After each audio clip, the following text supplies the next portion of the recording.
Governance का असल इम्तिहान स्पीचेस से नहीं बल्कि नंबर्स के पीछे छुपी प्रायोरिटीज से होता है। अब अगर हम पंजाब बजट 2026 टू 2027 को पॉलिसी लेंस से देखें तो एक बात तो साफ नजर आती है, हर स्टेट एक स्ट्रक्चर फॉलो करती है जहां डिसीजंस ऊपर से नीचे नहीं बल्कि प्रायोरिटीज की बुनियाद पर लिए जाते हैं, जहां स्टेट, सिटीजंस और फिर वो ग्रुप्स आते हैं जो उस पॉलिसी का असल फोकस होते हैं।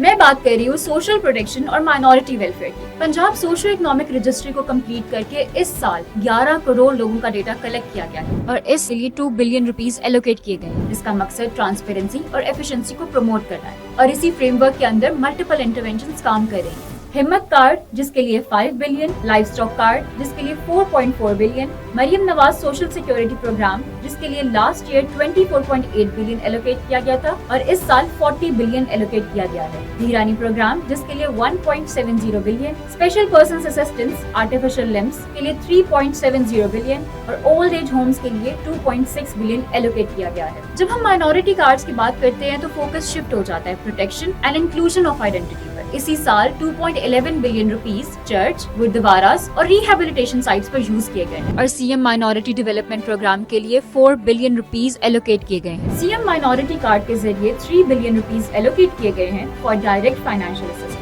और इस साल रमजान निगहबान पैकेज के लिए 37 बिलियन रुपीस मुख्तस किए गए हैं। PHCIP जैसे प्रोजेक्ट्स के थ्रू 41 बिलियन रुपीस की इन्वेस्टमेंट से 15 लाख से ज्यादा लोग हेल्थ, एजुकेशन और वेलफेयर से लिंक्ड हैं। तो अब अगर हम इस बजट को एक पॉलिसी लेंस में देखें तो ये एक स्पेंडिंग पैटर्न नहीं है, ये एक अटेम्प्ट है वल्नरेबिलिटी को क्वांटिफाई करके गवर्नेंस में इनकॉर्पोरेट करने का। और जहाँ से शुरू होता है वजीर आला पंजाब मरियम नवाज शरीफ के मॉडर्न वेलफेयर का विजन।